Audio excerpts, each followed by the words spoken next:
one in this country seemed to notice that it happened. There was no outcry from our political class as their friend Justin Trudeau declared martial law in response to an entirely peaceful protest from his country's working class. Our news media barely noted that it happened. Weirdest of all, the State Department, which exists these days to denounce such attackers of democracy as Hungary and Poland, didn't say a single word as democracy in Canada ended.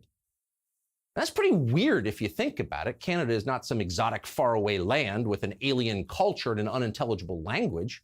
It's not Ukraine. Canada is our neighbor. It's our trading partner. Canada is our closest ally on earth. It's practically part of our country. Our vice president grew up in Canada. So did half of our comedians and actors and singers. Our border with Canada is the longest border in the world. It stretches more than 5,500 miles. So on every level, we are deeply intertwined with Canada, whether we notice it or not. What happens there matters here. If nothing else, it's a preview of what will likely happen in the United States. So with that in mind, you should know that Justin Trudeau is no longer the Prime Minister of Canada. Justin Trudeau is Canada's maximum leader. It's strongman, it's caudillo, it's potentate. Justin Trudeau is the dictator of Canada. If you think that's an overstatement, try to think of another way to describe what Justin Trudeau is now doing. For the first time in Canada's history, Trudeau has invoked what's known as the Emergencies Act, though the protests he is facing hardly qualify as an emergency. But suddenly, Justin Trudeau has the power to crush all political opposition to his rule, and that's exactly what he's doing. Trudeau has ended free speech in Canada. He's banned free assembly. Trudeau's government has shut down political rallies and arrested his political critics without probable cause. Trudeau has instituted internal passports that restrict travel within Canada to the politically obedient. Canadians are no longer allowed to leave their own country unless they obey Justin Trudeau. And if they don't obey, they could be bankrupted and destroyed. He now has the power to do that. Trudeau has claimed the power to freeze the financial assets of any Canadian who resists him. No court order is required to do this. He just decides. Justin Trudeau can even dictate what you do for a living and how you do it. Today, Trudeau threatened to arrest tow truck drivers who refused to tow the trucks of protesters. Is this really about stopping the spread of coronavirus? No one in Canada is even pretending that it is anymore. Trudeau himself didn't mention the risk of COVID a single time yesterday. He's not worried about unvaccinated truckers spreading a virus. Trudeau is worried about Canadians resisting his rule. And that's why Trudeau's government announced yesterday they plan to regulate cryptocurrency forever. Watch. We are broadening the scope of Canada's anti-money laundering and terrorist financing rules so that they cover crowdfunding platforms and the payment service providers they use. These changes cover all forms of transactions, including digital assets, such as cryptocurrencies. The illegal blockades have highlighted the fact that crowdfunding platforms and some of the payment service providers they use are not fully captured under the Proceeds of Crime and Terrorist Financing Act. Oh, the Terrorist Financing Act. So that was a law passed to defeat al-Qaeda. Now it's being used to stop law-abiding Canadians, middle-class people, students, truck drivers, from protecting their earnings from the total mismanagement of Canada's central bank.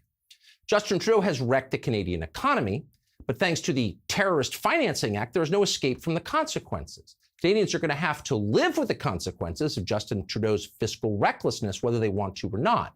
Otherwise, they're terrorists. It shouldn't surprise you that Trudeau's first move in the face of a trucker protest was to clamp down on cryptocurrency. Democrats will try this in this country, guaranteed. They'll tell us Bitcoin is a Russian plot. CNN will dutifully back them up. Watch it happen. But at the same time, you've got to wonder, since we're speaking of terrorism, what happened to the actual terrorists? Those do exist. How is Justin Trudeau treating them? Well, let's see. A few years ago, Justin Trudeau gave more than $10 million in taxpayer money in a settlement to a self-described al-Qaeda soldier called Omar Khadr. Khadr murdered a U.S. Army sergeant. Now, murdering a U.S. Army sergeant is bad, but it's not as bad as criticizing Justin Trudeau. So Trudeau did not freeze Khadr's bank account. Instead, he just made him rich and moved on. When anti-Christian arsonists burned more than 50 Catholic churches across Canada, Justin Trudeau did not declare an emergency. Instead, he issued a statement sympathizing with them. Quote, "It is fully understandable," Trudeau said, "given the shameful history we are all becoming more aware of." You're beginning to see how this works? In a dictatorship, the only real crime is opposing the regime. So how did all of this happen so quickly in a country as nice and moderate as Canada? Well, it happened the way that it always happened. It happened with maximum aggression and limited popular support. Justin Trudeau won re-election last year with less than a third of the national vote. In fact, he finished the election behind his main competitor, the Conservative Party.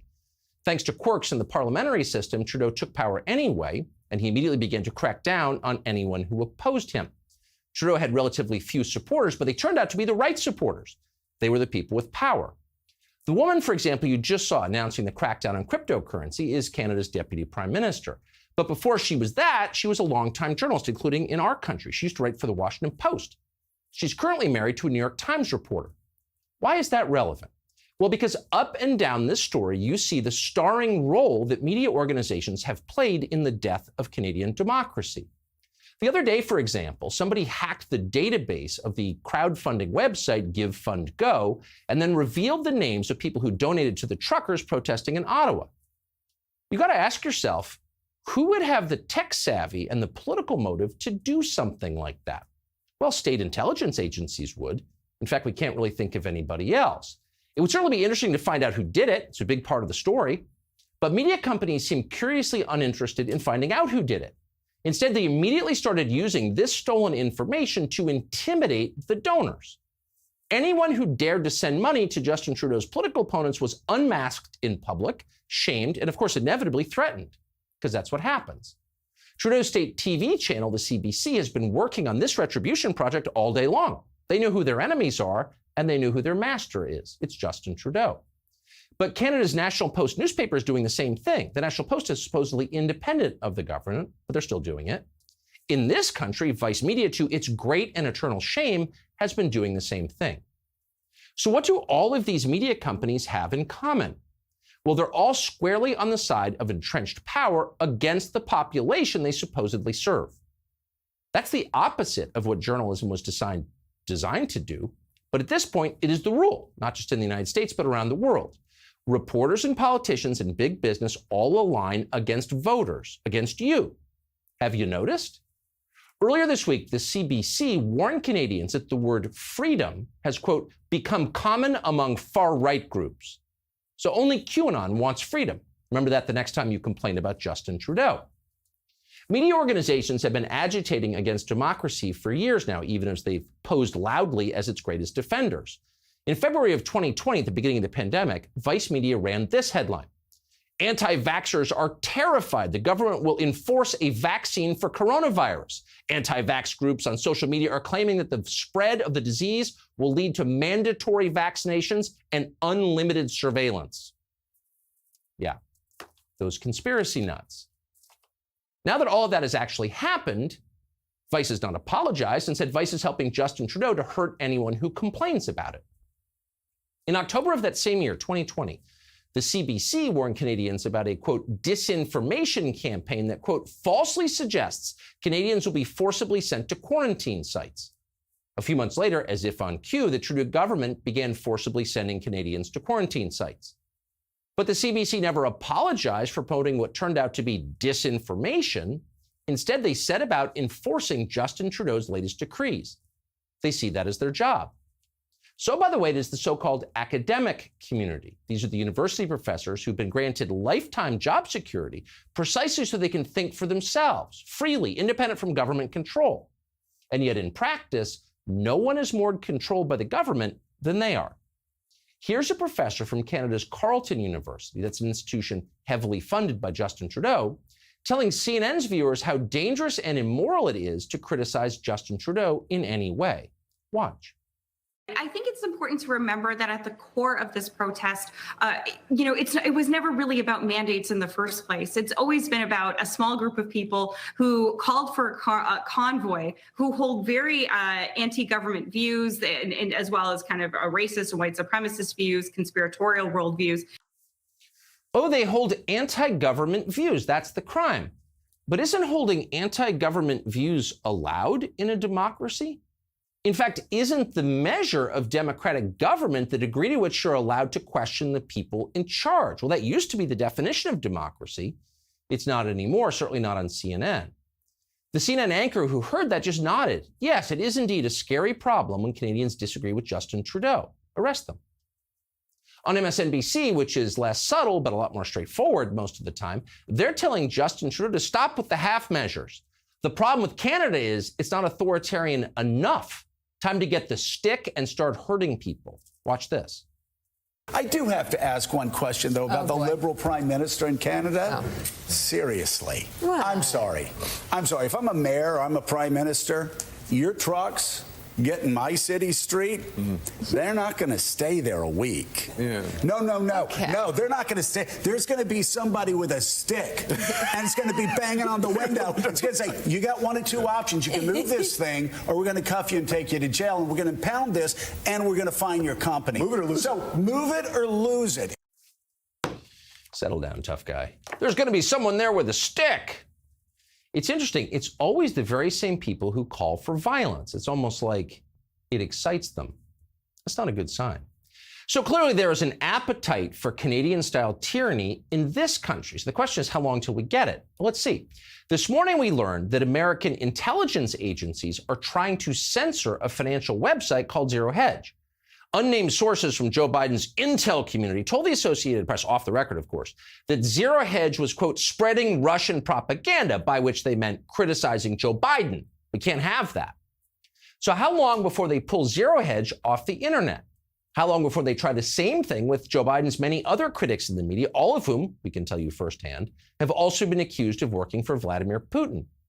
And when that does happen, when these voices are silenced, what will we call it then? CNN will, of course, describe it as a necessary national security measure, but it's not that. It's tyranny. And by the way, since when does the CIA get to decide what websites Americans read? Are there any civil libertarians left in this country? Old-fashioned liberals, anyone? What do they think of this? Maybe they don't notice it. In their defense, it's hard to notice sometimes with leaders like Joe Biden and Justin Trudeau. They don't look very threatening. They're not the Hollywood version of fascist. Look at Justin Trudeau. He's absurd. The 70s haircut, all those little outfits for when he feels like playing dress up. He doesn't look dangerous, he looks ridiculous. But maybe Justin Trudeau is smarter than he looks. Leaders like Biden and Trudeau avoid the usual tells. They don't use armies to invade other countries, for example. Instead, they promote color revolutions and control foreign governments from afar. That's exactly what they did in Ukraine, which became a far more repressive place once Joe Biden began running it. And he does run Ukraine, make no mistake. That's what they do. This new class of dictators seizes power incrementally through the bureaucracy. They never raise their voices. They don't wave their arms. They smile and they tell you they're protecting democracy and public health. They praise diversity, even as they demand conformity. They're entirely passive-aggressive. But they're no less dangerous. One morning you wake up and they've canceled your job and seized your bank account for the crime of disagreeing with them. This is the archetype